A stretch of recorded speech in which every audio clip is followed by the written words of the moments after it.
why you reached out to Riyalto in the first place.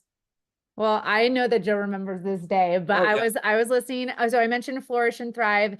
That's kind of like the catalyst to my stepping into my power and giving myself the chance to see if I can make this work. And so I learned so much from them. And Tracy, who runs Flourish and Thrive, is still one of my mentors. I talk to her all the time.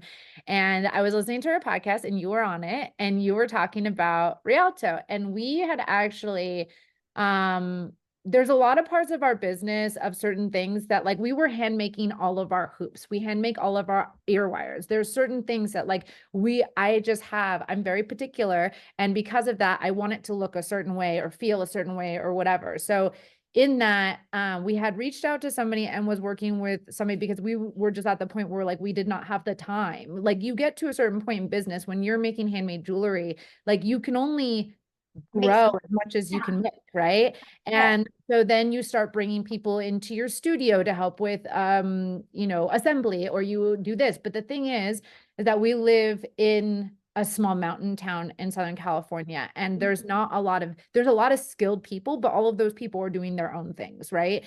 And then there's what we call the unhirables, where there's just a lot of people who just like they're there for a minute and then they're gone, right?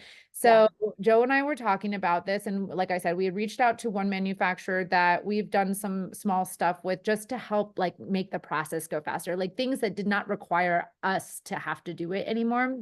And it was really annoying. When we were planning this year in 2023, just to, cap onto what she was saying, when we were planning for this year, production was a big first quarter project. Well, even before that, I know, but this I'm was saying in 2022. Wait, was it in 2023 Yes. summer? Yes. Was when we were talking about, how we needed to make steps and start. Well, and then I heard your podcast and I was like, I sent it to Joe and I was like, listen, you got to listen to this. I'm like, this actually sounds like too good to be true, but like maybe we'll figure it out, right?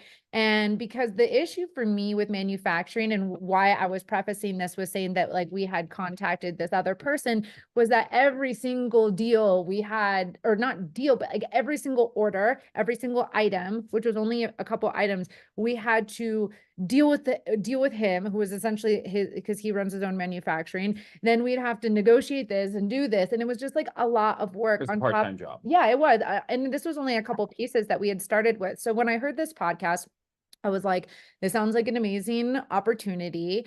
And so I believe I contacted you right away and I told Joe, I was like, this could be like life-changing. But no, this was because this is, yeah. So it was I think I contacted you around like about a year ago.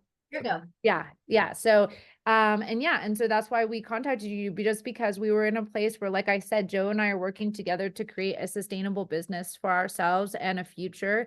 And the issue is that we'll always be stuck at a certain level unless we get more help. And the only way to get more help in our particular case is by being able to have manufacturing partners who can help us take the brunt of the work so that we can continue to grow what we've already built and the foundation that we built for ourselves. And the only other thing that I would like to add on to that is that, I know we're going to get more into what it is, working with Rialto versus other, manufacturers, and the part-time job aspect to it was bad. And then the eventual result, like the pieces that we got, 1 out of every 3, I'm in the business of making the imperfect appear perfect. And that is my role in the company. Everything has to look perfect. I want the customer to open the box and be like, oh my God, just that awestruck. What the picture shows on the website has to be what it is in that person's hand. It's jewelry.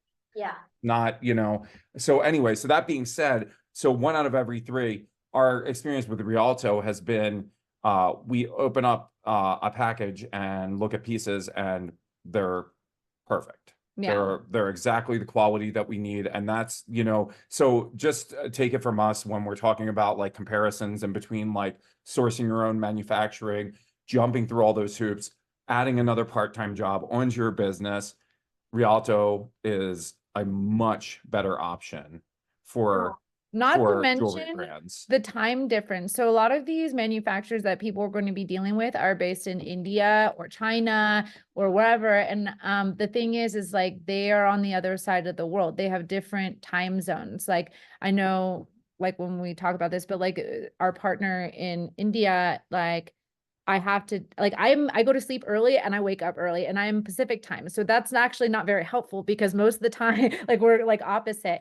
And so being able to have someone like you, Jennifer, be able to be the liaison and making sure that the messages that we need to send or the details that we need to get across are being handled by somebody else, not just us and them, adds a different and an added level of protection and, you know, security and things like that, that make us feel really good when we work with you guys. Oh, thanks. Yeah, it definitely helps with translation, and it gives you round the clock, I mean, we can handle things